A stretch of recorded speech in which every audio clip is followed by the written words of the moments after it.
So hello everyone. On behalf of the Debating Society, I would like to welcome you all to our panel discussion. And thank you for coming. And today we have amazing speakers. We'll be talking about US election results. I believe everybody already talked about them a lot, but still, it's really good to see some insights, some opinions from Americans, from people from... We only got North America here. I wanted Oscar to give us the European perspective. Professor Hidalgo is here, and I believe he will also contribute to the discussion. Yeah, we'll discuss it later. Today we have Dr. Webel, Dr. Nesbitt, Professor Muir, and Professor Cohn. He is a doctor of law as well. So I'll leave the floor for you without any further ado, and let's begin. Is it Dr. Webel here? Anyway, my name is Ronald P. Grump, and Professor Webel, I think that's his name, he couldn't make it today, so he asked me to come instead for a couple of reasons. First reason is I don't think many Europeans have gotten the true picture of what's happening in America today, and I'm going to try and present that. After all, 43% of the American electorate have chosen as the next president my cousin, Donald P. Trump. Just to make things clear, I'm not speaking for my cousin. He's perfectly well capable of speaking for himself. But I do want to present something like the great ideas he represents. And I don't think too many Europeans are familiar. I think you may be prejudiced and biased by the liberal media about my cousin. So I think you need to hear the post-truth version of what Trump means to America and what he could mean if successful to the rest of the world. So like my cousin Donald, I come from New York, which of course is the capital of the world and of the weird too. Just look at my fellow New Yorker here. And so what I want to say to you all is basically 5 things. The first thing is that Donald Trump represents the forgotten working man and white woman. A lot of people don't realize that my cousin got over 50% of the vote of white women in America. A lot of women were considering him as a loud, a clown, an abuser, an aggressor, garbage. No one's ever proven anything in court against my cousin, Mr. Trump. And tens of millions of good, honest white women voted for him because I think they see him as a strong leader. That's my second point. You got to understand that throughout the world today, there's a crying need by white people for strong white leadership. You see this in Russia. You see this you will see this in Spain. You see this for the 25 years when the great leader Silvio Berlusconi led Italy out of the ashes. It's sweeping the world. Good, strong, white, populist, male leadership. And white women love that. There was a very famous expression by the great American female poet Sylvia Plath. Every woman adores a fascist. She was a white woman, American poet in Cambridge during the 1950s. She got married to a very strong white man, Ted Hughes, and she wrote a poem about the adoration that white women carry in their hearts and their souls for strong white male leadership. My cousin Donald Trump represents that. And tens of millions of white women, to the surprise of Hillary, lock her up, voted for her. Next point is the tide that has swept the United States is sweeping the world, and this is a great thing. It's bringing back the white race and white values to the fore of Western civilization. And America's strong leadership is going to move the world into a less confrontational stance against other white powers like Russia. There's a bond, a kind of blood brothership between the strong white male leader of my cousin Donald Trump and the strong white male leader of Russia, Vladimir Putin. This will continue, and it will ease the tensions between our two great countries, Russia and the US. Next point, my cousin's domestic policy is going to give work back to the workers. Why did so many millions of white working people vote for him?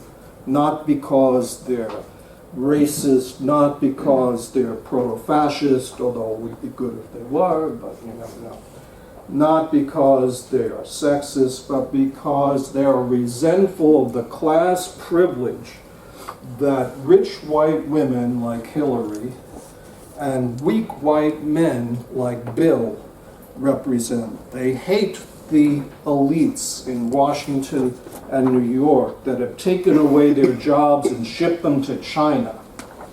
China has taken away millions of white working class jobs and given us nothing but poor clothes in return, which is why, you got to watch your clothes very carefully that they don't have holes in them when you get them from China.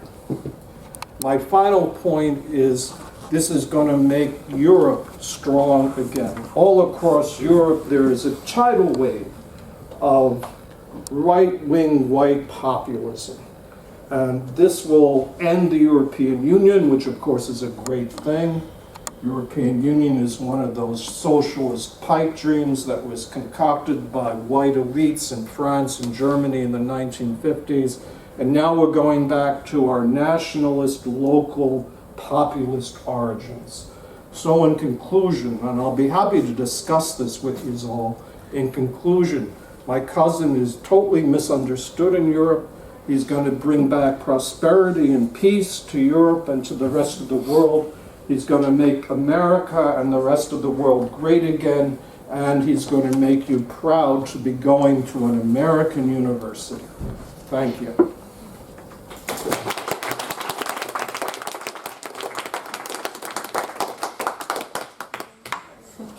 Gotta watch out for these.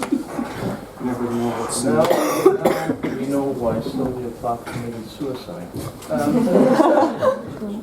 Yeah, Ted was a loser. Two kinds of people in the world, winners and losers. There you go. Except for Canadians. Well, you mentioned chosen people. Son-in-law is a great representative of the fascistic element of the chosen people. That was an Oscar-worthy performance. Oscar Hammerstein, he was another one of those, wasn't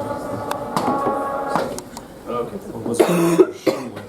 Okay, I've just prepared a few slides here. Oh, by the way, hello. I've just prepared a few slides here on the election. I've got some maps and some graphs to show you, and a little bit of additional information about it. I take a somewhat different view of how the elections actually turned out than most people, because like many people here, I was following these elections very closely. Now, if you want something to work, turn it on. Okay, this is the Electoral College vote. You can see that. Donald Trump won 290. Hillary Clinton won 232. Plus 16. Sorry? Plus Michigan. Did he get Michigan? He will. White. It's a white state. Yeah, okay. Except Detroit. You got a lot of darkies there. But at the present moment, Michigan is not clear. So, this is the breakdown of the popular vote. Now, contrary to what many people believe, I think the polls got it right in that the numbers they came up with were very close to the results in the popular vote. Hillary won. Hillary won without a doubt. Here it shows the difference of 1,322,000 votes. She won the popular vote. More people voted for her than voted for Trump. This is one of the big anomalies about this election. This morning on the BBC website, they said actually that her spread now has passed 2 million. So something has gone wrong. Something has gone terribly wrong.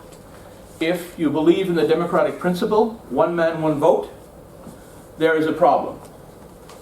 So I sat down and did a few calculations, right? First of all, this is the vote in the year 2000. The same thing happened by a more narrow margin. The difference between Gore and Bush was 543,895, and Al Gore got more votes than Bush. But 2 million is too big a difference to ignore. It's way too big a difference to ignore. There's a digit missing from Bush's total. Sorry? Look at Bush's total. Oh, geez, yeah. We know. I put the comma wrong. Okay, all right. Recount. Yeah. Yeah, we'll do a recount. Okay. It was rigged. 5 billion votes. Okay. Right. This is what the electoral map looks like. What's interesting to look at is the distribution of votes. So let's begin with the electoral map. If we look at the electoral map, we see here we have a sort of a spot of red, which voted for Trump. You have a cluster of blue that voted for Hillary. Then you have these 4 states here that voted for Hillary, and these 2 states here that voted for Hillary. And then you've got Minnesota and Illinois. And of course, Michigan is right beside Illinois. Anyway. Okay. So, we take a look at that map, and then we move to this map. This map is population distribution. What do you notice? Hillary's blue there, Hillary's blue here, there and there. She won her votes in the areas that are highly populated. Now, the center of America represents much less in terms of population than the others. So something is sort of wrong with the electoral college, the way it's distributed. It's not distributed according to population, which was the original idea. No, it wasn't. But anyway, how bad is it? How bad is it? Let me ask you. I did a calculation and came up with something called the electoral density coefficient. What the electoral density coefficient tells you, mathematically, is that for 1.95 votes in Wyoming, you have to get 7.23 votes in Texas. This is an equivalency table. And you can see how the votes went throughout. But you'll notice that where the votes have higher value are the states where you have smaller representation in the electoral college. Right? So the population distribution is a major critical factor in what happened in these elections. Here's another map that I thought was interesting. Again, you've got these 4 states, you've got this one, you've got, well, Texas, we'll forget about Texas for the time being. You've got this cluster here, and you've got these states here. Again, notice these states are blue. This is a tax payback map. The red states are taking more than they're paying, and the blue states are paying more than they're giving. So Hillary won in the states that are actually paying the bills for the federal government. Trump won in the states that are being paid to stay in the Federation. And my good friend will tell you that these states here have been invited by certain Canadians to join them. So, Only on the left coast. only on the left coast, that's right. Yeah. So, who voted for Trump? Well, Winners. yeah. Can't refute that. He's using Trump's tactics on me. Okay. This table here I thought was very interesting.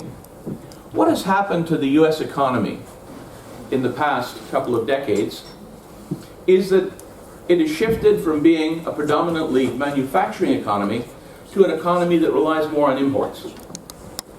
But the flip side of that is that if you rely more on imports, you're giving up jobs at home. And so this table shows you how, this is done by a commuting zone, it shows you how jobs are being lost due to imports. From China. Sorry? From China. Yeah, China is the main culprit here. But as imports grow, people lose jobs at home. These are the people who are disaffected and are highly critical of globalization. That's one of the main problems with the American economy today, and that is, and I've mentioned this in my classes many times, if America wants to come back, it has to recharge its industrial base. It has to become a major industrial power again. That's where the jobs are. That's what has to happen. And how that will happen is as important as having it happen. Because the book written by Joe Stiglitz mentions that the biggest importer of them all, which is the largest private employer of them all, is Walmart. The Walton family, their net worth is the same as the net worth of the poorest 100 million Americans. That is a phenomenal, I'll get to the Gini coefficient in a minute, but that is a phenomenal factor. A lot of people have been displaced because of this shift in due to globalization. So many people are turning against globalization, and I think this is what Charles was alluding to when all of these institutions that we're talking about, well, the EU, I guess, is the most predominant example. The EU is basically an institution that rests on the back of globalization by forming a trade bloc. And there is a danger now that it may dissolve. One of the things that I found interesting was that Trump kept harping on about the trade deficit. He said, you know, Obama's been a disaster. The trade deficit has increased. The trade deficit increased. But this table from the OECD indicates that that's not true. The Obama years, the trade deficit actually went down a bit. It was not as bad as Trump was having people believe. So, I'm not saying that tomorrow morning the US will be out of it. But to say that Obama increased the trade deficit, I think is a misrepresentation of the facts. It's not true. This is a very interesting table. The Gini coefficient. This, I think, is probably the one thing that pushed people towards Donald Trump more than anything else. The Gini coefficient. Does everybody know what the Gini coefficient is? No. Okay. I'll explain it to you briefly. If you take the income of people and you add it up by percentiles, right? So you have the first percentile here, and then you add the first percentile to the second percentile, and then you add the third percentile to for the first and the second percentile, and so on. In a system where each percentile is making exactly the same thing, you're going to have a straight line going up like this. Eventually you'll have 100% of the population and 100% of the salaries, right?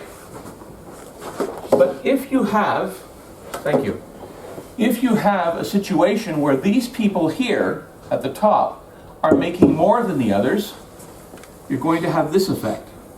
This is called a Lorentz curve, because less is added here and more is added here. So it goes up like this. So the Gini coefficient helps us to get a handle, thanks Bill, helps us to get a handle on income inequality.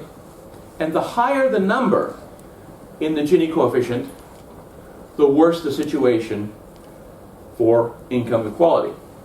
Now here, in 1970, this was where the Gini coefficient was for the top one, excluding the top 1%, and how it has progressed since then. It has grown higher. But if you include the top 1%, take a look at what happens to your Gini coefficient. It takes off for the stars. This means that the people at the bottom of the pile are not making money. For the past 15 years, people who are below the top 5% just haven't made any extra money. These people are very frustrated. This is credited by many to be one of the reasons why the Soviet Union fell apart. Because for many years, people didn't see their lives getting better. They saw their lives going backward. The same basic thing has been going on in the States for quite some time. We were doing studies back in the 1990s. At that time, you could go to the White House .gov website, and they had something called the Economic Statistics Briefing Room. And we used to crunch those figures, and we found the median salary was even heading backward then. So this situation has worsened, and as a result, of course, people who are on the poorer end, and those would be the people in the red states on the previous slide, those people have said, we're fed up with this. We're just fed up with it.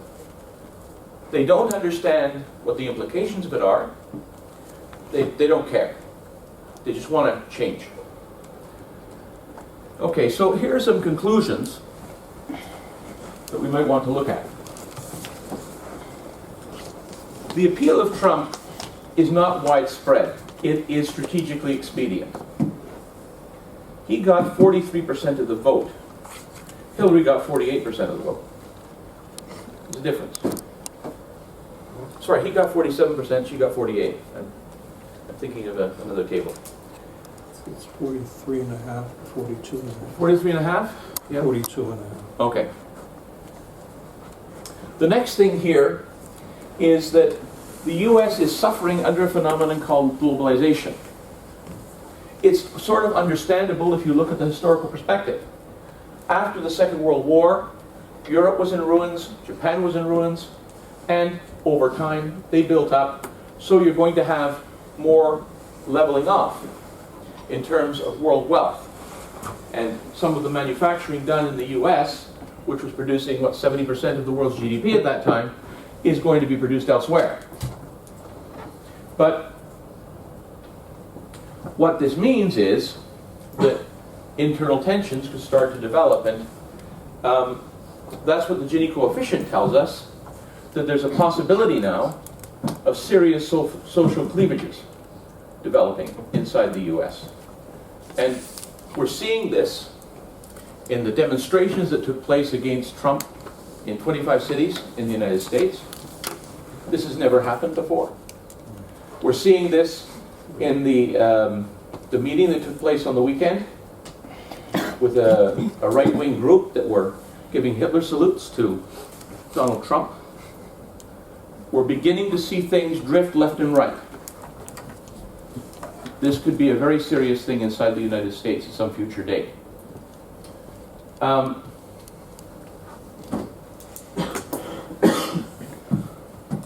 The economically disadvantaged have favored Trump by a greater degree.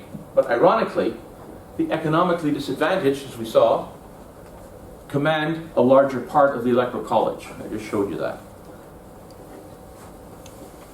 Finally, in spite of continuously harping on the subject, the trade deficit appears to have diminished under Obama. Trump kept saying it's increased. The final word goes to Joe Stiglitz, who said, "The more divided a society becomes in terms of wealth, the more reluctant the wealthy are to spend money on common needs. The rich don't need to rely on government for parks and education, medical care, or personal security." I think he's got it right. Thank you.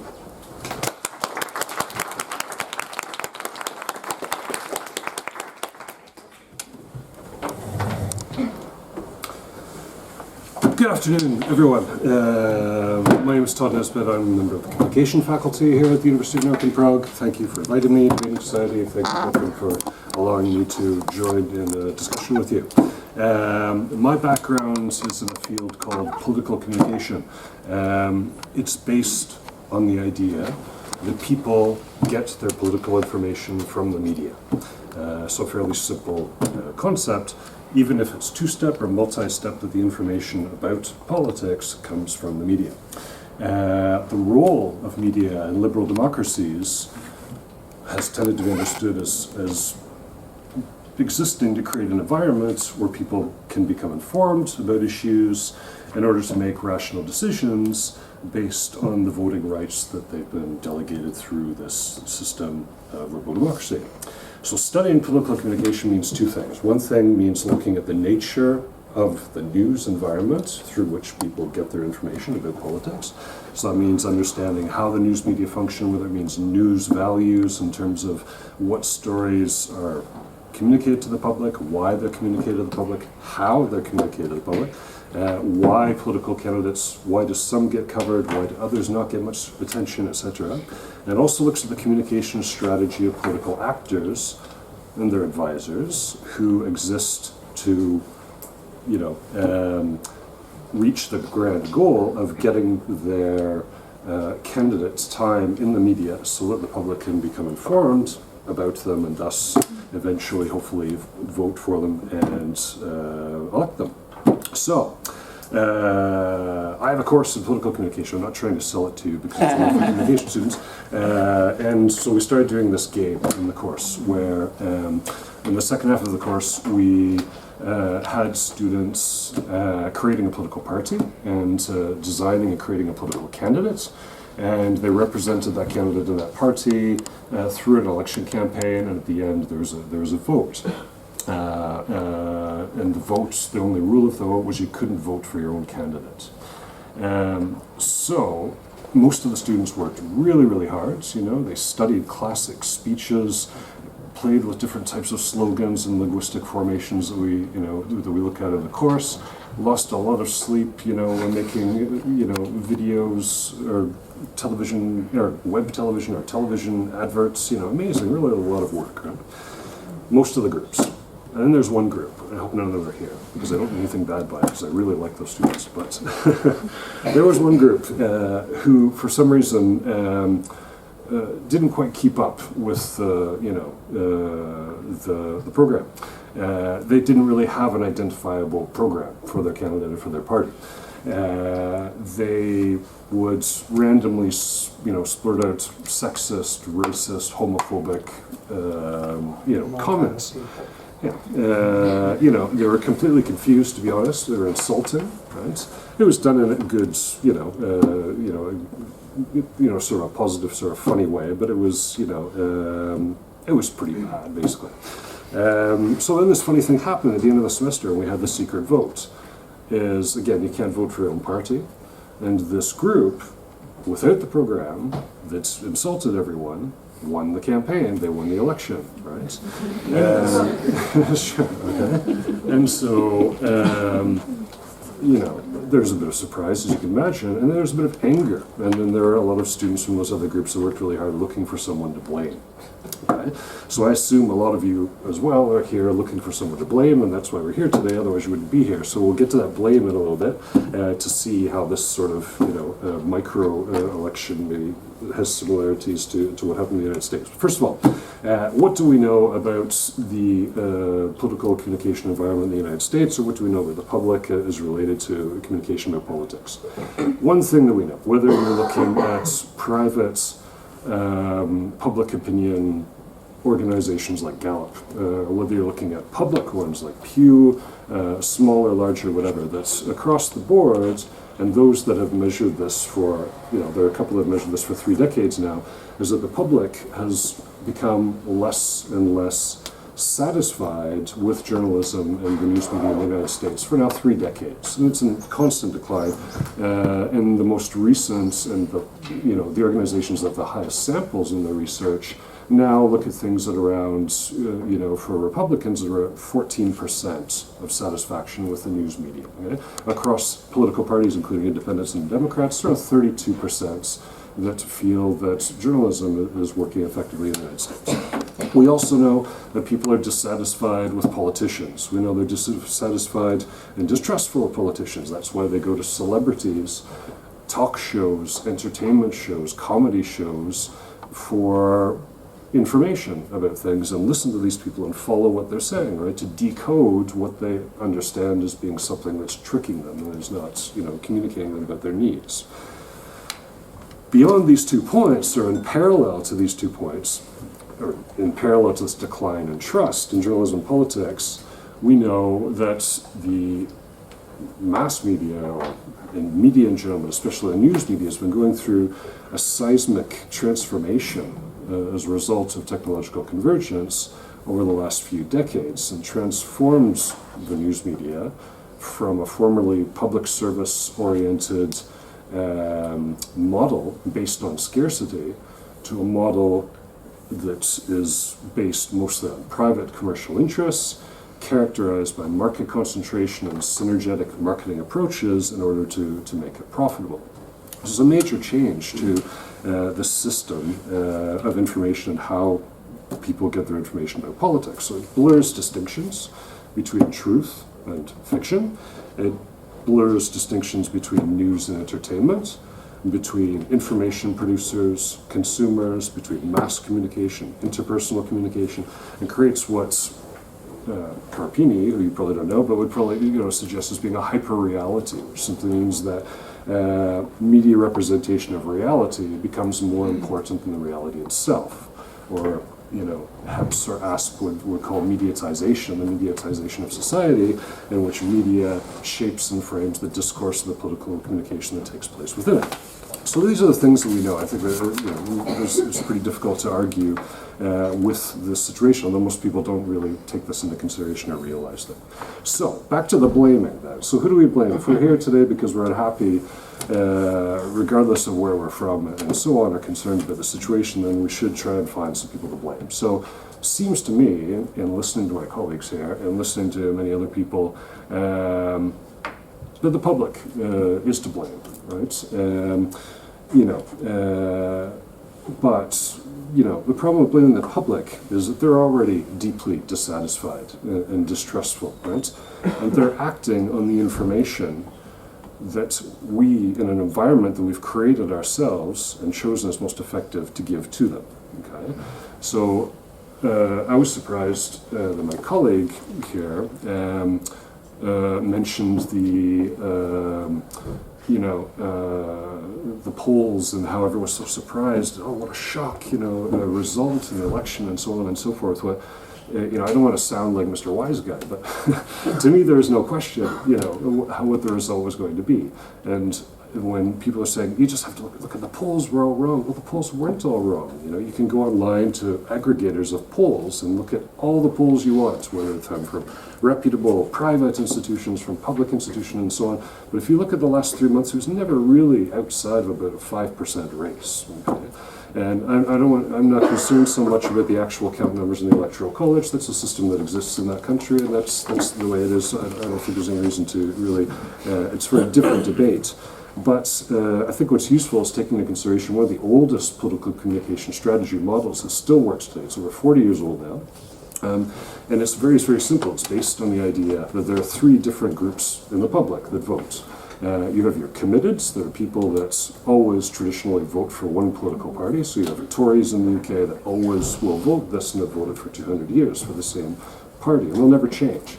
And then you have your indifferents, you have your undecideds, or people who are generally very well informed, and they're so well informed that they're not able to make very good decisions. They find it difficult to make a decision. In the end, most people choose the status quo as being the least evil. And then you have your indifference. Right? And your indifferents are your crucial swing voters that you don't know what they're going to do, because they are people who vote more based on emotion than reason. They don't care, right? They're the portion of the population that couldn't care less, and they're the people that win close election races, because they're the people that don't care, don't know anything, and they need to somehow become motivated in order to make things happen, right?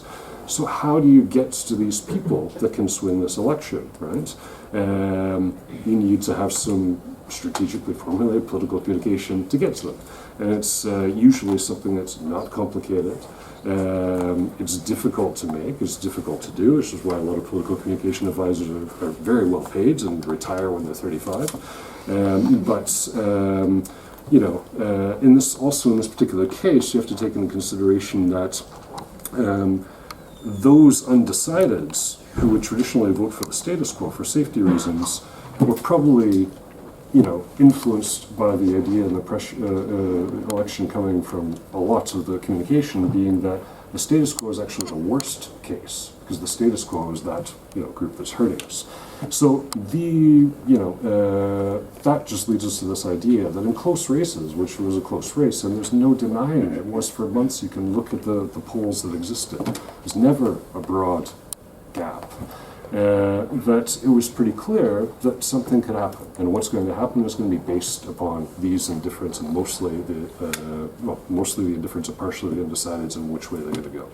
So those people, to be influenced, you need to look at their advisors, right? I don't think it's right to look at the politician. I don't care so much about Mr. Trump. But there's one rule in my classes, is that you can't make fun of Mr. Trump, so you can't come to my class. And you can't make fun of George W. Bush. You can't make fun of Mr. Obama, because they've won, and they're there. And you have to appreciate this if you want to understand. It's a waste of time to make fun of them and say nasty things about them, whatever you think. You need to understand, how they've got there, what happened, right? This idea, these silly ideas that are floating around, I mean, they're popular, I know, the buzzwords, post-truth politics, the filter bubble, and all this stuff. For us, that's strategic political communication, right? So those are ways in order to communicate effectively to publics to get them to do what you want to do. Political communication advisors are paid to do that. The Brexit bus, was it a lie? Is that post-truth politics? No, that was not a lie. It was strategic communication. No one lied in that ad. It was making a suggestion about something which then caused people to feel in a certain way, and they acted upon it. Okay? Whether you're talking about, the crazy things like, Cruz and his father and JFK and so on and so forth, there's something there that can be used and molded, right? And, you have to be prepared for these things, that people are going to say these things. You have to be prepared to react against them if you don't want people to start believing them, right? As crazy as they are. So,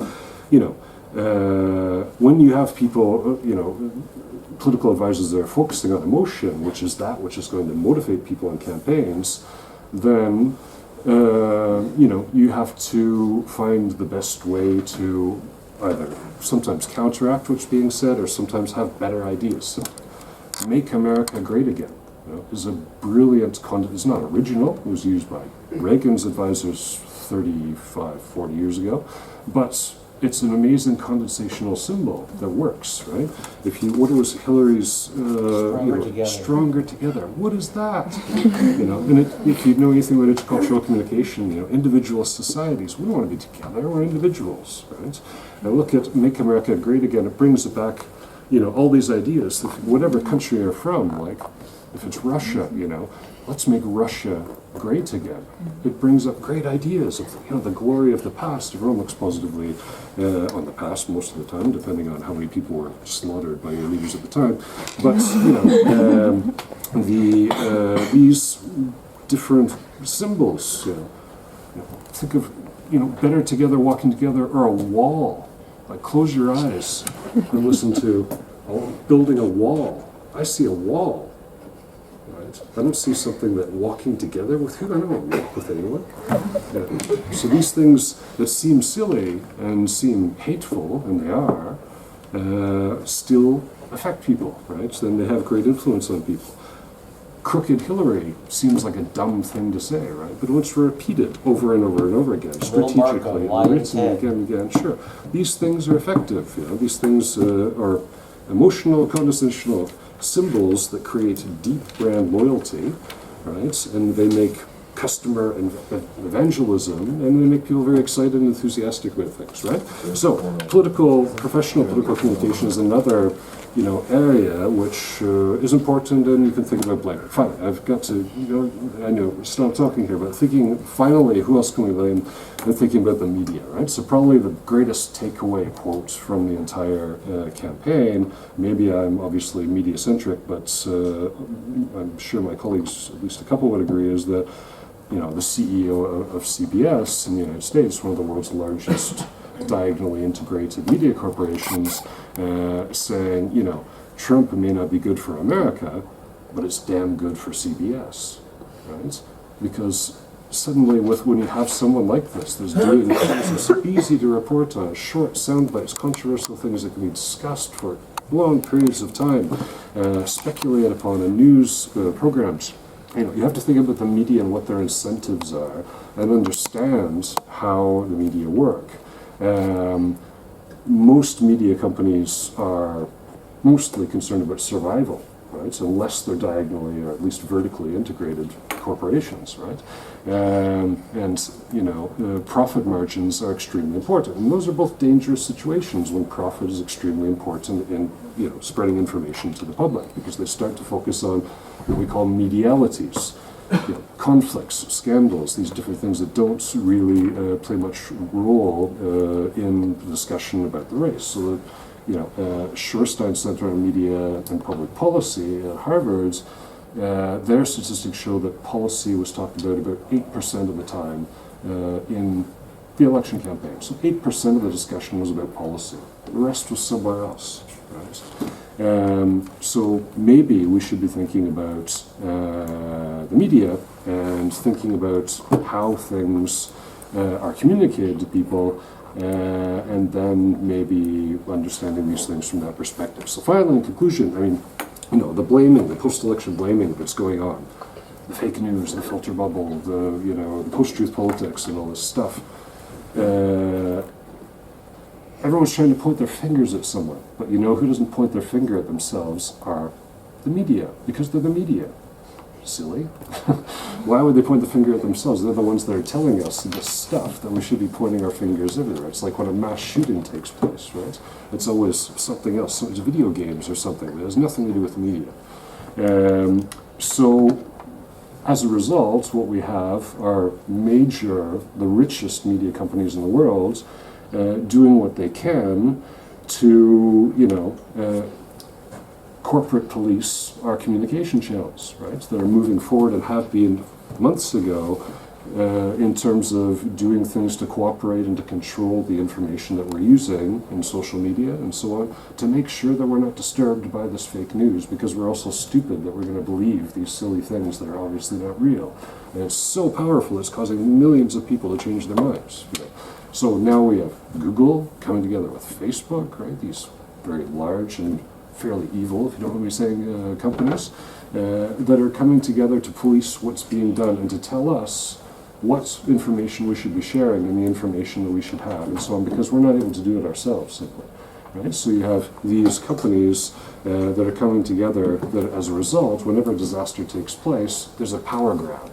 And you see it happening at the same time as everyone's pointing their fingers everywhere else. So, that's, I guess, all I was going to say. Is I think maybe the most important thing is thinking about the mainstream media's role in contributing to election results and trying to think of some way to fix this situation so that people are getting more information that will allow them to act more rationally and effectively. Thank you very much.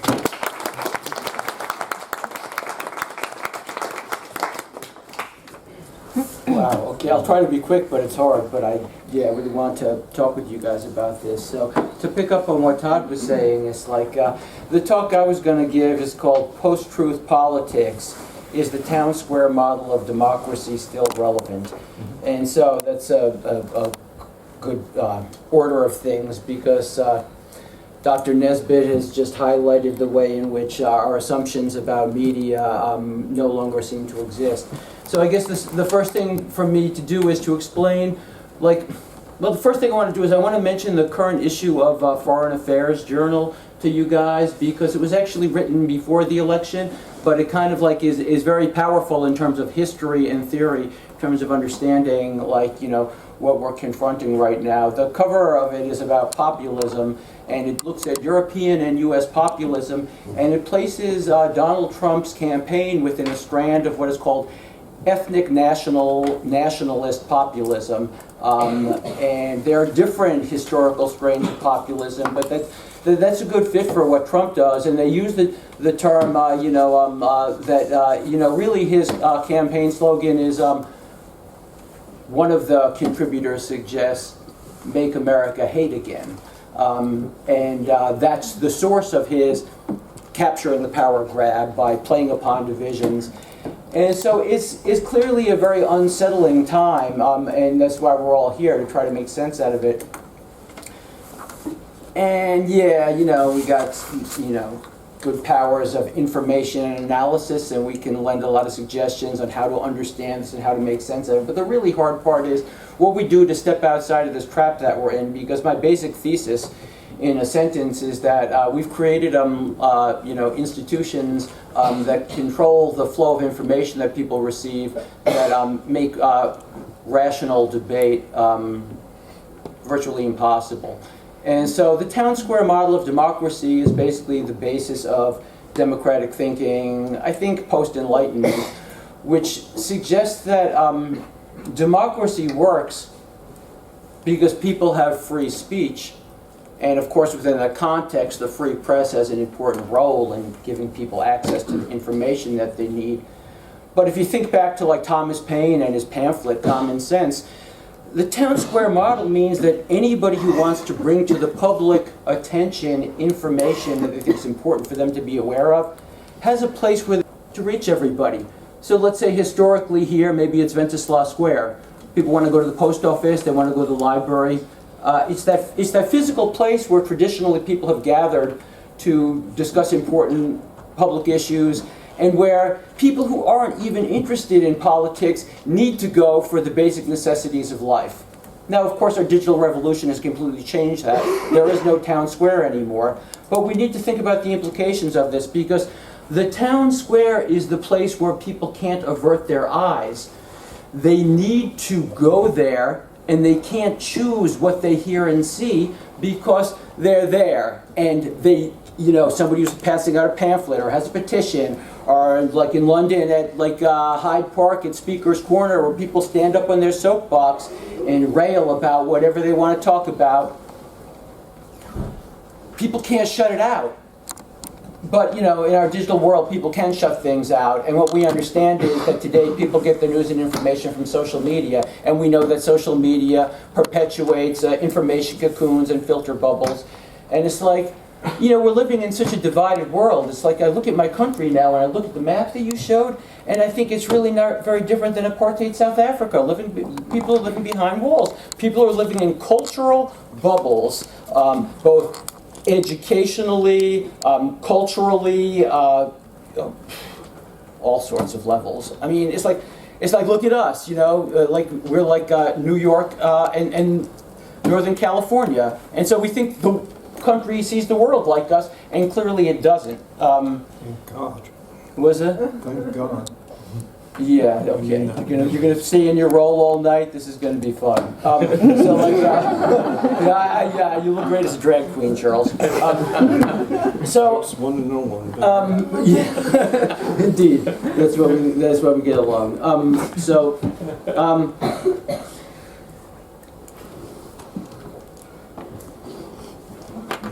I don't know how we get out of this trap, and I'm looking to hear from you guys how because it's like, at a certain level, you know, Trump is right, the mainstream media establishment is elitist. And it's like, it does reflect, you know, establishment interests and stuff. And so the irony is, why do people vote against their own interests? Because the people in the Rust Belt, it's like, you know, if they understand that his economic policies are just going to be like Reagan's and Bush 43's, they understand that the economic policies he's going to put in place are going to hurt them. And we could talk about, like, you know, the reasons why the Electoral College was established, because the framers really didn't trust democracy. But the interesting thing to note is that the Electoral College was supposed to prevent a demagogue like Donald Trump from assuming power. And it doesn't work. And it doesn't work because of... The irony is that, like, the internet was supposed to be the means of our empowerment. When the Supreme Court said that the internet deserves the highest free speech protection, Justice Stevens wrote that it allows a town crier from any part of the globe to be able to bring attention to the public and be heard everywhere. Again, that town crier is relevant to the town square model. It's a person who goes to those public sphere places in order to alert the citizenry about information they need to know.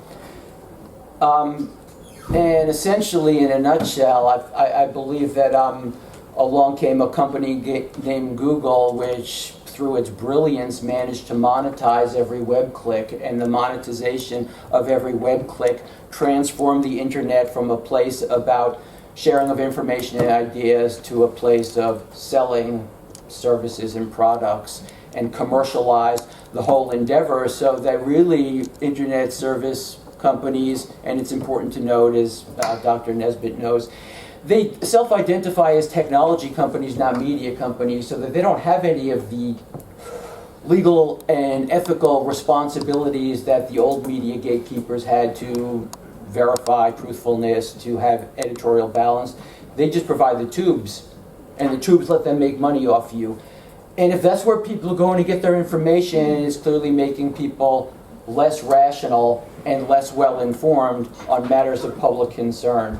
So that's all I really want to say. And then in conclusion, in order to leave time for us to talk, I'm just going to throw out some issues that I kind of like highlighted as I thought about the election. And I got to admit that for about 8 or 9 days after the election, I was just too bummed out to really speak or think about it.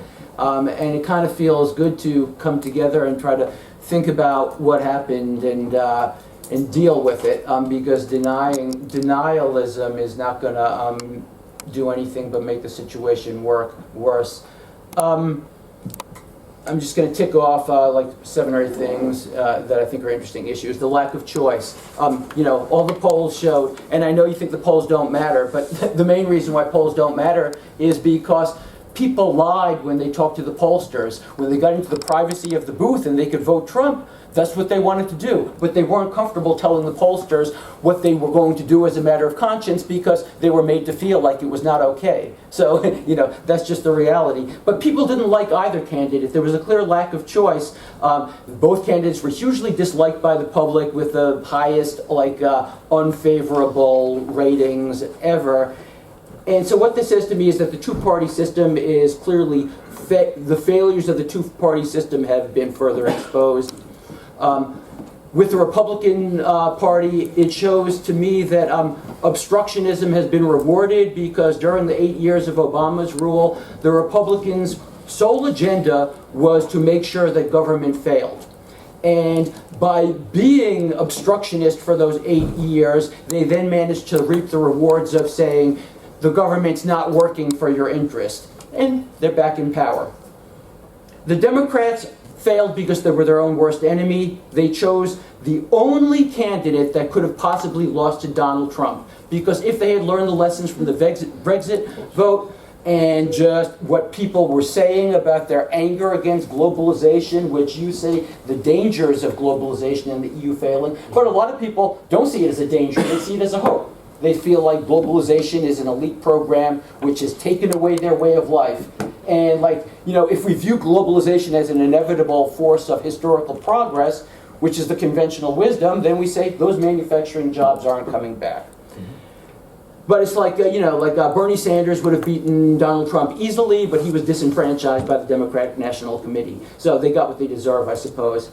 What's interesting to note is that money lost to social media in this election because, Citizens United freed up money to fund campaigns and everybody said money wins. Well, Hillary Clinton spent a lot more than Donald Trump, and his Republican rivals spent a lot more than Donald Trump, and he still won because of the power of the tweet. Welcome to the tweeter of the free world. No longer a leader, but a tweeter. And this goes to the relationship between... I'm not supposed to use derogatory terms against the man, right? Against this genius of social media, because he has captured, there's data that's been derived about the amount of free advertising he got because the media loves him. They can't ignore him. And so when he wakes up at 3 in the morning, railing against the latest thing, he has set the agenda for the following day's media framing of the issue. And the only way that the irrational media would respond to him is to ignore him, but they don't have the discipline to do that. The exit polls reveal what a divided country we're living in, and technology seems to exacerbate the problem, and Trump is the first social media president, and the implications of that are huge. Even greater than, the clear, ethics concerns about his running the government mob style by bringing in his family to run the cabinet and his business interests simultaneously, is the longer-standing institutional challenges of social media in the hands of a small cabal of people. And clearly, if we want to talk about the issues of race and class, we can recognize that his main advisor in the White House is a guy who is a clear racist and anti-Semite who's been a very powerful force in terms of creating these polarizing divisions in society and is profiting from it hugely. It's a good business model. It sells. And so I'll just say that Trump is a double-edged sword because, in a way, he might be good for democracy. He certainly brought into sharp relief a lot of the problems of political process and the assumptions we have about a rational discourse. And since I mentioned the foreign affairs thing, I just want to mention, I think it was yesterday, Credit Suisse released a report on wealth inequality, which shows that now the top one, so this isn't just a US thing, this is a global thing, this is global wealth inequality. The wealthiest 1% of the world's population controls 50.8% of the world's wealth. And as you point out, that threatens the social fabric and stability. So enlightened capitalists and enlightened rich people would recognize they can't be so damn greedy, because if they are, then they're looking at rupture in society and their capital is under threat. So how do we bring rationality back into this process? And we haven't even talked about women's reproductive rights, our climate change. And so that's about it. I really, I'm glad that you guys are here to share thoughts on what's going on.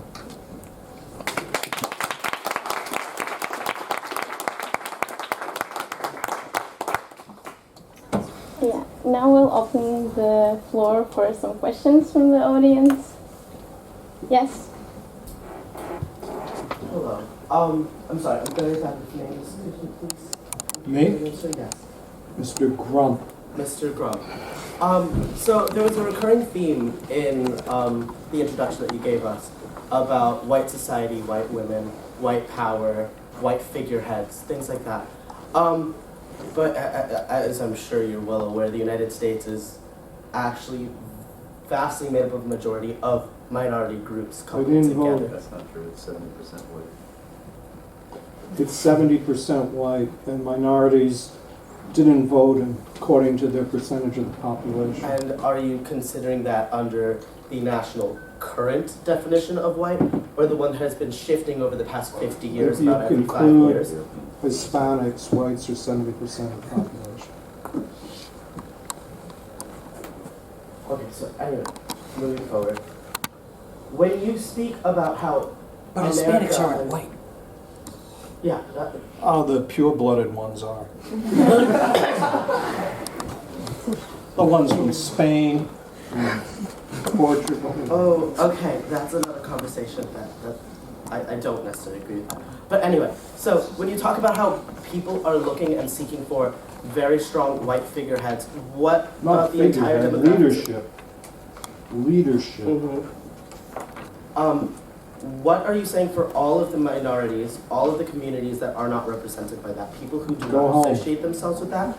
People Go back to who- where you And then came when you further generalize that, when you said that people are looking for white leadership, and then you extrapolated onto Europe, saying that you're going to make that not you, that Trump would make Europe better and the world better, but the Yes. world is not made up of white people. Yeah, but it's led by white nations. Look at trade. Look at trade. United States, Canada, they are 90% of the North American Free Trade Alliance. Look at Europe. The And so single you're saying biggest that economic bloc in the world is the European Union. So then you're saying the government should further You represent put the European Union together with the North American Free Trade Association, you have 2/3 of the world's trade. What I'm saying is, because, again, you're avoiding what you're talking about. You're still circling right back to that white people are powerful, that white people Yeah, have leadership. duh. But what about anyone who isn't white? This isn't benefiting.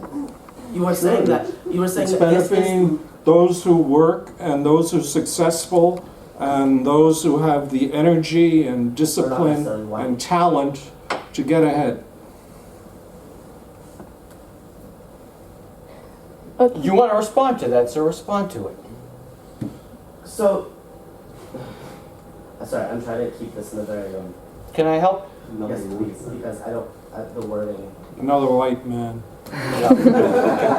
Look at this panel. Can't jump. You know, it's not inclusive. You know, access to capital is exclusive, and you know, the international financial system is a club, and White men. Not to mention natural bars to entry for More people white of men. color, financially, Skull and politically, bones. socially, economically. It's without a doubt that that you are setting these bars for people to essentially, how you're wording it, achieve either whiteness or white class success. Successful too. Yet, We let in other members if they work hard enough and have chosen their parents carefully enough. chosen their parents carefully enough. No, I know that's. But the thing is that I'm serious. If you look at who is economically and politically successful, you find the single biggest determinant of their life chances is the net worth of their father. Look it up. well, the network of worth of my father, an Indian immigrant to the United States, is For the majority of people. okay. And so you keep on speaking on majorities, white powerful majorities. Duh, Still, who I'm not- wins elections? It's not a I'm minority. not talking about. I'm not disputing the fact that Trump won this election Okay. in a system that was predetermined, that both parties agreed to. The Electoral College is a determining factor, and if you won by that, The only it's fair, determining factor. and that is fair. I'm not saying that isn't, but when you become president, The of United system States, is you are not rigged. just It's a rigged in representative of white favor society. of rich white men. Thank you very much for the question. We'll leave the floor for other questions. don't give up so easily, man. Keep fighting. So, because we don't want this to be like just one-sided, like maybe we open the floor for other questions and then we can receive other questions from you. Any other questions? I can make a comment. I have to leave, but I wanted to share. Give us the Spanish perspective, please, on this election. I really wanted you to be on our panel. I want to hear what people in Spain think about this Well, election. I don't talk in the name of the people of Spain. I think the people of Spain are, I guess, upset like everyone else. But I always try to look at the positive things about everything that happens in politics. I can see very little things positive in this, but at least one positive thing is the mobilization. Trump won elections because most of the people that, well, not most of the people that voted, but those votes that counted, they were mostly for him. And he won the election, and that is legitimate, in my opinion. We may not like the candidate, but he won, and we need to respect that. this is not the first American president that is a bad president. Maybe Trump will be good. Perhaps he will surprise us. We think that he will not be a very good candidate, president, but he was successful as candidate. Maybe he will be successful as president. But it will not be if this is not the case, this is not the first American president that is not a very good candidate and won election, and then the American state, the American society managed to survive it. So maybe we will survive Trump, and that's the good thing. Maybe we will not survive Trump. If we don't, then we don't care. So no problem with that either. No problem. The political discussion, the political mobilization, when you were talking about the popular vote, all these figures were not true. They were right, but they were not the truth. The truth is that the amount of people that voted for Trump is very, very small. But many people didn't go to vote. What about those people? They don't care, they didn't mobilize. Maybe now they will mobilize and they will realize, and that is for me the most important and positive message that I would like to share, is that, and this room is a good sign for that, politics do matter. They do matter a lot. In fact, it's the most important things that we can do in our lives. It's not participating in politics or not being a mayor, it's caring. And that's what politics is about, caring about not only ourselves, but caring about the community, about our society, about being vigilant, about discussing politics, about sharing ideas, telling people what we agree with, what we disagree. And what we see in our societies, and this is what for me is very worrying, that many people don't care. That many people think, oh, as long as I have a good job, as long as I have a house, as long as I have some friends, I have some free time, that's enough. That is a very dangerous way of thinking about societies, very individualistic. And here there is a dilemma. Capitalist societies, I think they lead us in this type of direction. We care about our private life, this is the most important thing, and about which the government should not say much. I disagree with that. I think we need to go back to a more communitarian approach to politics, to society, and realize that we as a community do matter. And maybe we don't like the candidate that is still now our president. Not my president, but the president of the Americans, maybe also my president too.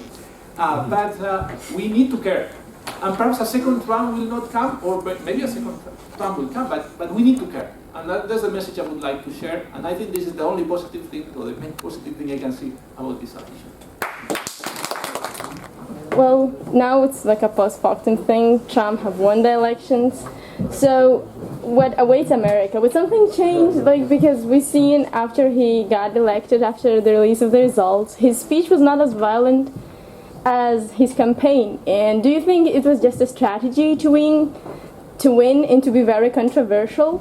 His old speech about I'll speak for myself. I think he never expected to win. I think it was probably I don't think he ever took his candidacy seriously, other than to pimp up his own business brand and his ego. And when all of a sudden he realized he wasn't going to be able to rail against the rigged system anymore, and that he was declared the winner, it had to be a very sobering moment for him to realize what had just happened. You're going to have to learn to read now. Maybe. Or I'll have a good babysitter. There you go. Yeah, I don't think so. I think that that he wanted to win, and it was pretty clear that it was going to happen. I think you have to. There's a lot of things. Again, it's not the person that you're electing; it's a team of people. Mr. Trump is an actor. He's a celebrity. He has people who have trained him to communicate with the public for years in a certain way. Good political communication advisors don't try to change people, because people don't change very easily, especially in how they communicate. When you get a candidate, you need to think about how best to, shape their skills or capture the things that they do well, so that it affects the public positively. So with George W. Bush, you can go online, you can see lots of videos making fun of all the times he made mistakes and stumbled and and walked bow-legged and so on and so forth. And his advisors could see how that could work effectively, right? To shape that in such a way so that the public respond to it very positively. It's the same with Mr. Trump. Do you really think Mr. Trump sits around writing tweets at 3 o'clock in the morning, spends all that time? Have you ever seen him write? He can't really write very well. He's not an author. He doesn't spend his time writing things. And these are strategically formulated communication, very effective, works wonderfully, as Bill was saying. You know, journalism, you know, most journalists don't have a lot of money these days, and they need to create a lot of content. So if I have a controversial tweet coming into the middle of the night that looks like, you know, a slander, an accusation or something, but it's connected with something, you know, I can talk about it for an hour, and I can find different ways to talk about it, and that's what you want. Now it's different, as you said, as now things are serious, so you have to be much more careful. You know, there's possibilities of impeachment, there's possibilities of 100 days the mass media could take down a president just as they thought they would, you know, in past elections with Bill Clinton and so on. But so he has to be more careful, and he has his communication advisors, I think as Bill said, are quite dangerous people. You know, they're people that ran Fox News, people that worked for Nixon, and you know, reinventing Nixon and so on. These are people that, you know, they know what they're doing, and their political views are very, you know, they wear them on their sleeves. So they were very careful to make sure that, you know, they're going to be very careful that Mr. Trump isn't holding press conferences regularly in open formats where he can, you know, go off points too much.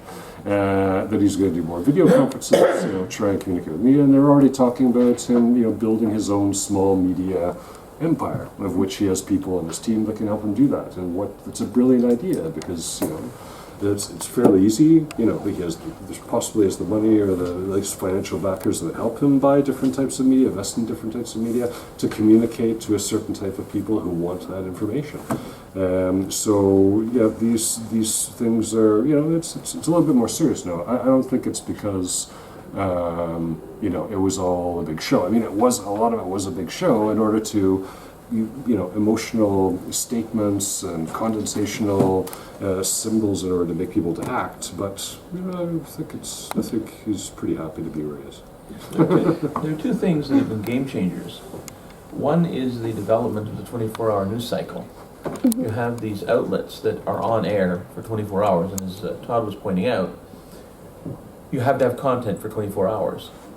And so it's easy to jump on and seize anything that comes along to develop this content, because some days are really slow news days, you know. So this is one thing. The second thing is the development of the social media, which we've talked about quite a bit here. Something I neglected to mention when I was talking about polls. I saw two pollsters talking, and the polls said that Hillary would get 48% of the vote, and that's exactly what she got. They said that Trump would get 44% of the vote, and he got 47%. And they said probably what happened is that the polls are taken by telephone. People don't use landlines as much these days. And Trump communicated with his people through Twitter, so they deal with smart devices. Those people are not polled properly. They haven't come up with a strategy for that yet.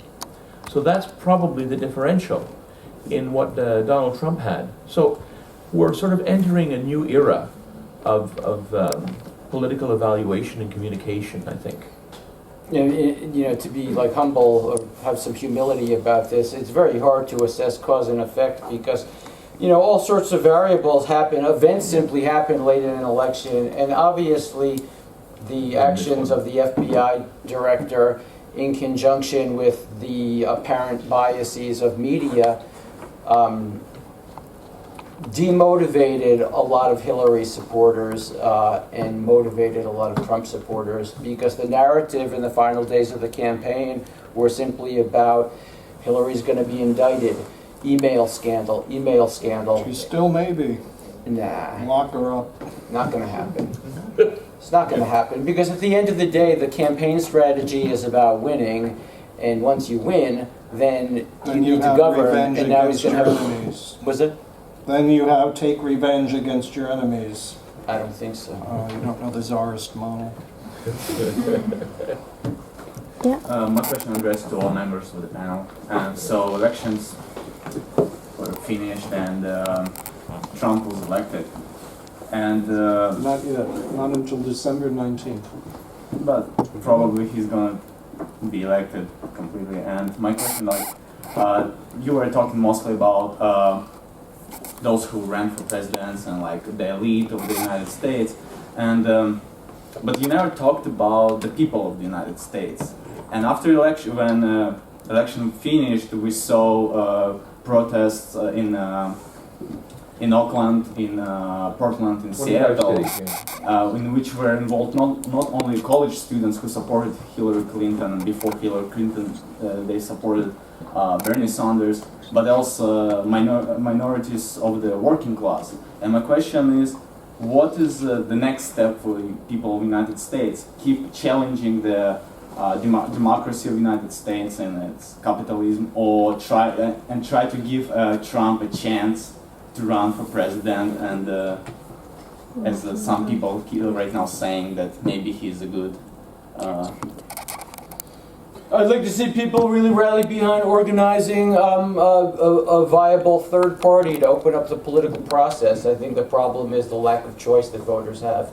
I think the Democratic National Committee has hugely failed the people of America. And the Green Party and Libertarian parties haven't really offered a real alternative. So I don't know what that third party should be called, but I'd like to see it happen. It should be the Bolsheviks. Bernie Sanders is right in there with you. Comrade Ulyanov, Vladimir Ilyich Ulyanov. You know him, yes? Of course. This was bourgeois democratic revolution of 1917 all over again.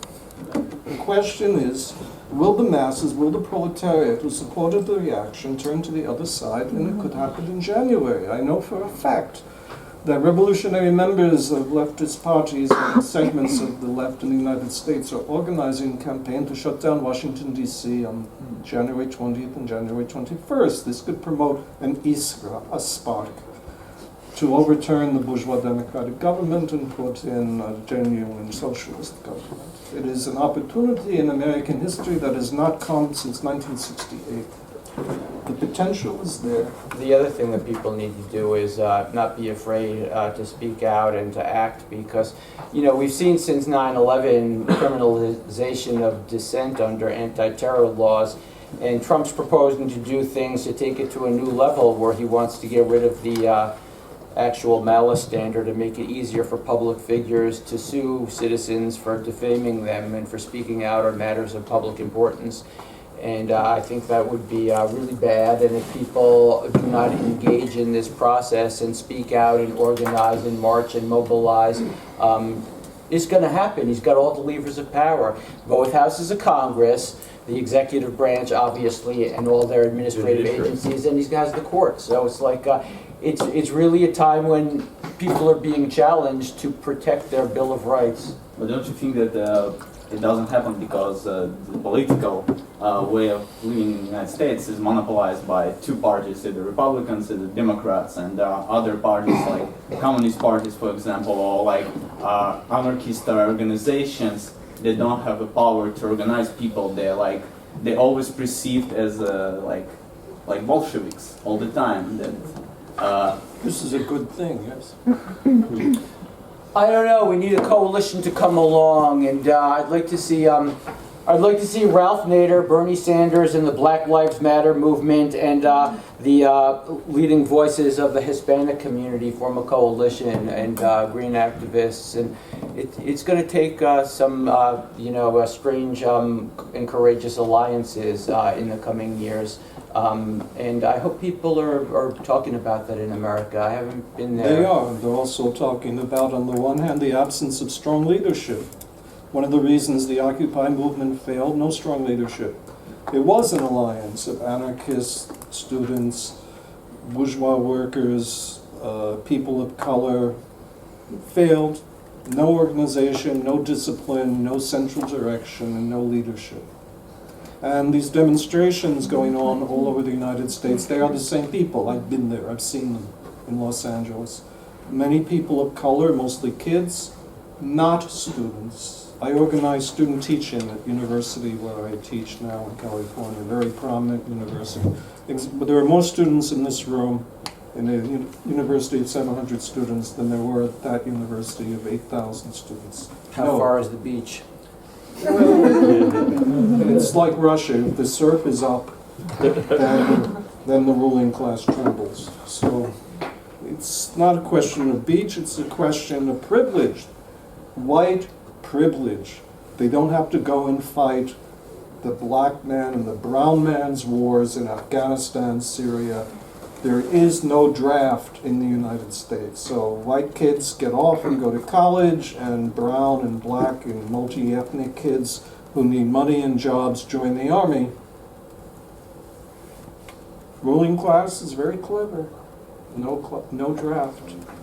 I have two questions. So first one's for the whole panel. During Trump's campaign, he made big statements about political correctness or lack of. What do you think the implications of that are on the American people? And my second question is to Professor Webel, if he believes that, or Trump, if he believes that the Black Lives Matter, if Black Lives Matter group is a hate group. The first part was what, Lukash? About political correctness, that Trump seemed to just kick that out of the water. No, it's just opportunism and populism in order to get disaffected people behind him. That's all. I think that there's real issues to discuss about people being afraid to break with popular views in the left coast and the east coast, but that's a free speech issue. But I don't know. I don't see what Trump's use of political correctness was as anything more than opportunity and populism to mobilize support of disaffected people. I don't think what you meant was essentially that Trump believes in anything. I don't think he stands for anything other than his own ego and his own brand and opportunism. I think that's wishful thinking. I think what you meant is that he was saying that political correctness is wrong, right? Is that it's He said, well, Trump said we don't have time for that. Yeah, sure, yeah, and that's a major part of the appeal, right? Is that, good modern politicians are habitually very careful with their language, right? Well, good, I shouldn't say good anymore, but, modern politicians, you have to be careful with the language that you say, the syntax tends to abstraction, you use a lot more subordinate clauses, qualifying, phrases and so on, and speak about things in such a way so that it's, describes reality in the way that is. That's very complicated, but it's also intimidating for people because it's very unclear. Whereas Mr. Trump was very direct and very clear, right? And he didn't speak like a regular politician. Most of his sentences would last a few seconds, and they always finish with a punchline. And these punchlines, which mean very short sentences, are very useful for the media to use and repeat, and for other people to use and repeat. People very much like that. It's very attractive, these kinds of things that sound like an average guy. And the emotion that he would use, it always seemed kind of agitated and irritated, right? Whether it's the cocaine, we don't know. But he sells it, he doesn't consume it.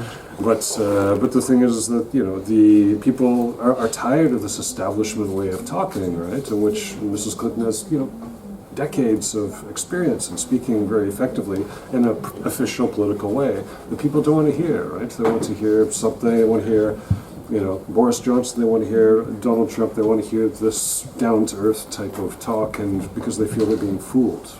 Yeah, Lukash, I got to tell you something.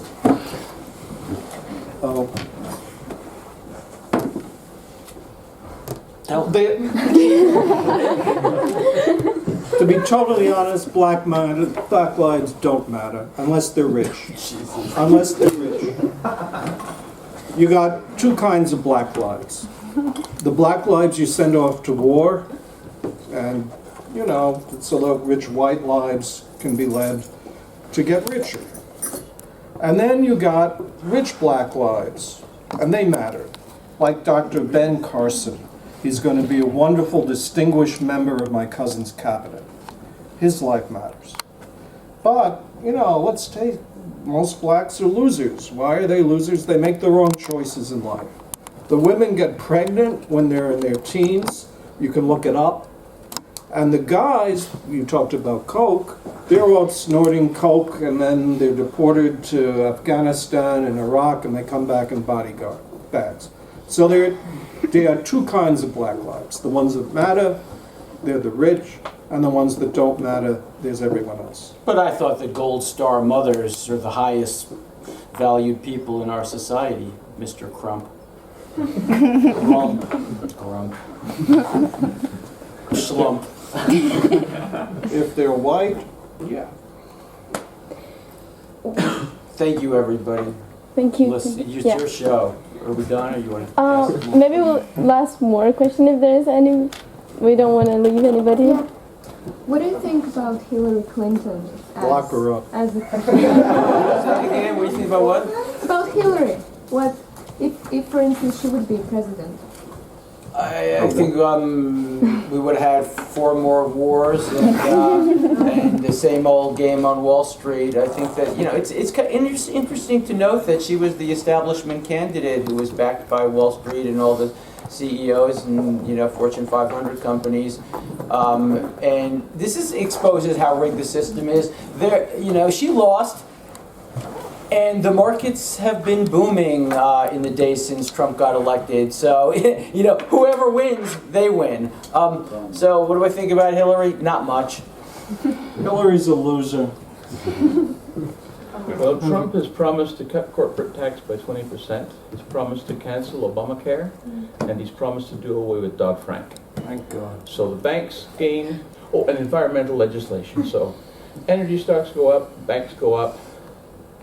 Medical care stocks go up, and just generally corporate stocks go up because taxes are going to go down, according to Trump. That's basically why they're going. It's the business of And America. and Hillary was the Wall Street candidate. Time to drink. So from a It's the time to celebrate morning in America. with Clinton, I mean, her advisors completely failed her. You know, they completely.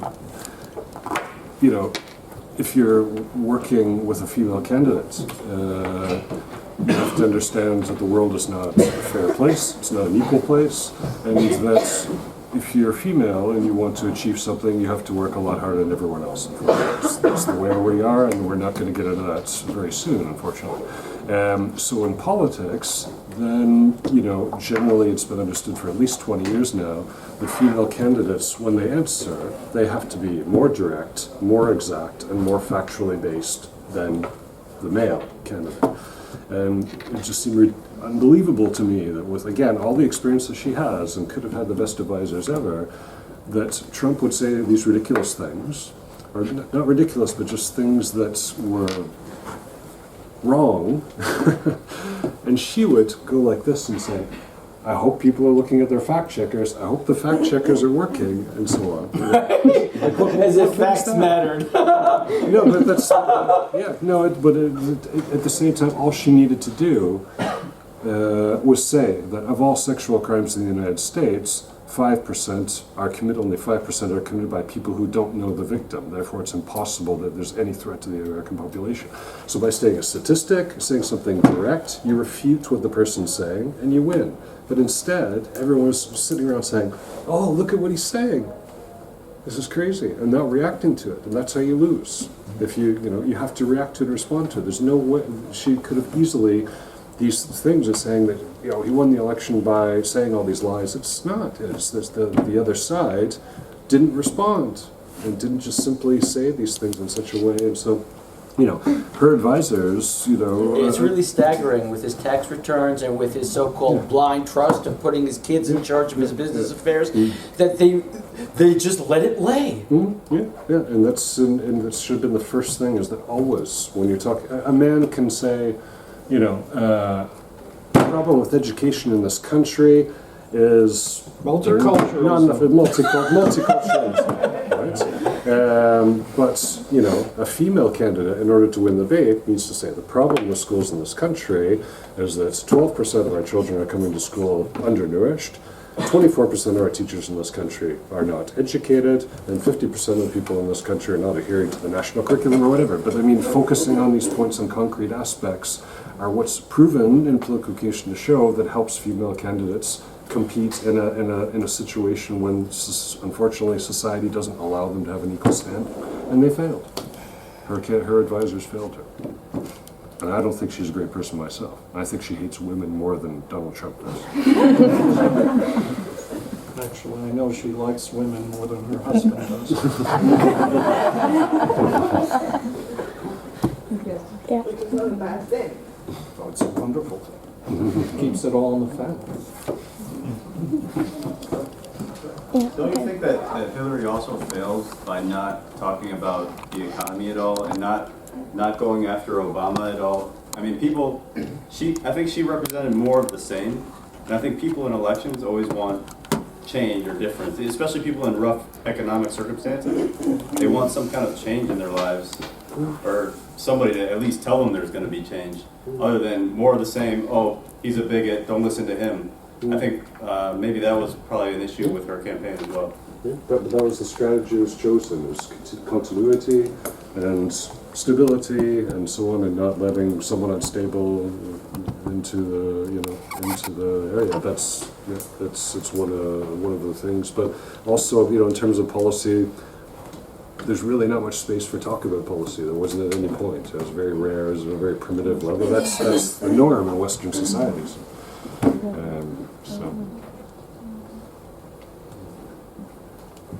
Yeah, I mean, I thought Obama did a good job, but apparently the American public didn't. No, I mean, he obviously did a good job. All the statistics say so. But if I'm somebody on a farm in Kansas who hasn't had a job in 5 years, I might not think Obama's doing such a great job for the country. So how do you convince that person to vote for? Obviously, those are the people that voted for Donald Trump. So how does somebody with Hillary convince those people to vote for her?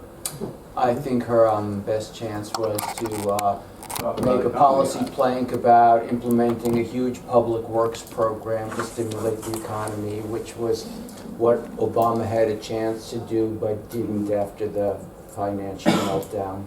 I mean, I think I'm in agreement, but I think that's where she failed the most, is if she would have talked about economy, she would have been able to pull those people into the fold with her, I think, and propose a campaign forward. Because, I mean, we could talk about the Electoral College and how it's not fair, and, these states have so much more votes and all that, but that's basically American politics. Is the way it's been since the formation of the Constitution. You have to play to that, and she decided that she didn't want to play that game. She wanted to, just represent more of the same, basically, is what she ran her campaign on. I'm a woman, more of the same. But at the same time, but they also had sort of anti-globalization. They both had anti-globalization approaches to a certain extent, in terms of that she also wanted to leave NAFTA, and also was very questioning the TPP. So they were both similar in that ways, but the difference is in the symbolism of how it was said. She talked about renegotiating these things, whereas Trump said he's going to rip them up. Right? Again, close your eyes. What sounds better, more effective? He's going to rip them up. That's very attractive language, right? When she was thinking more about diplomacy, discussions about these things, and people, they don't want to hear it anymore. They're tired of, this sort of talk. So I gotta tell you something. I'm hearing all this stuff, the blame game. I'm not a great admirer of George Sr. talked about the blame game, but look at the positive side. My cousin had a positive message for America, to make America great again and put Americans back to work. Simple. The details you can leave to the technocrats. People want, I want, you want to feel good about your country and to have a job that can feed your family. It's that simple. My prototypes, Adolf and Benito and Mr. Franco, they all knew this. Very, very simple. Professor Webel, he interviewed Nazis and fascists. then and now. Yep. And I don't agree with him politically. Doesn't dress very well. He's too politically correct. Anyway, but the message is simple. People everywhere want to be proud of their country and be able to feed their family. And President Trump is going to do exactly that. And he doesn't have to use Benito and Adolf's model. He has his own model. He admires some The reality things about show. Benito. He'll call the technocrats in and say, you've got 30 days to come up with a plan or you're fired. Exactly. That's it. And in response to your question, I just want to suggest in light of this that maybe one of the ways moving forward is to transcend nationalism towards some kind of internationalism in people's organizing efforts, but that's a huge challenge to make. And I just want to point out in terms of the branding of the Trump campaign, since we're here at a university, the obvious that as Dr. Nesbitt pointed out, he plagiarized Ronald Reagan just like his wife plagiarized Michelle Obama. She was from Czechoslovakia, wasn't she? By the way, I recommend that everybody read the current issue of The Economist on the new nationalism. It's a very interesting issue. I want to comment on a slogan, Trump's slogan, that before it was mentioned that it's more individualistic than Clinton's, but here I see that "Make America Great Again," "Let's Make America Great Again" is more collectivistic than Clinton's slogan, because it kind of like advises people get together to do something. And I think the problem is that why it get nationalistic, it get like wrong message about America, about some nation. If like slogan like it was like maybe Bernie Sanders would say, let's build our future together, or better future, I think it will be working similar to the "Let's Make America Great Again" Themes of hope. But the interesting thing is that nobody ever asked him during the campaign, what makes America great? America of the 60s and 50s. Of great, Well, yeah, that would be fun of great too. customers. You know, he's running on this campaign. Nobody ever asked him to define what exactly he's talking about. We do that in reason and argument classes, not in reality TV. He would say that tomorrow I'll tell you what. I've got a secret plan on what makes us great, and I'll let you know tomorrow. In 140 characters. You can go into WikiLeaks emails and look at and see the 84 different slogans that the Clinton team was trying to choose between, and which is interesting. And see all the different. They had 84 different candidates, and they ended up with this one. So it's, I guess, in political communication next semester will. Based on your political communication expertise, which of them do you think might have been better than stronger? Yeah, I don't remember what it was. They were all probably pretty lame. They were all, yeah, they were. I mean, no, because the thing with the Making America Great Again, it's great. It hits, it's like freedom, right? Why do people use the word freedom in so many slogans in politics? Because freedom means something to everyone, no matter what regime you're living in. It's a symbol. You can't define it, but you want it, and it's there. And so it's similar in that way. Is there's something there's this period, this imaginary period when things were better. Everyone always thinks things were better than they were. And so it's a great. It's very very effective. Well, thank you very much. On this note, we'll have to end this panel. Thank you very much.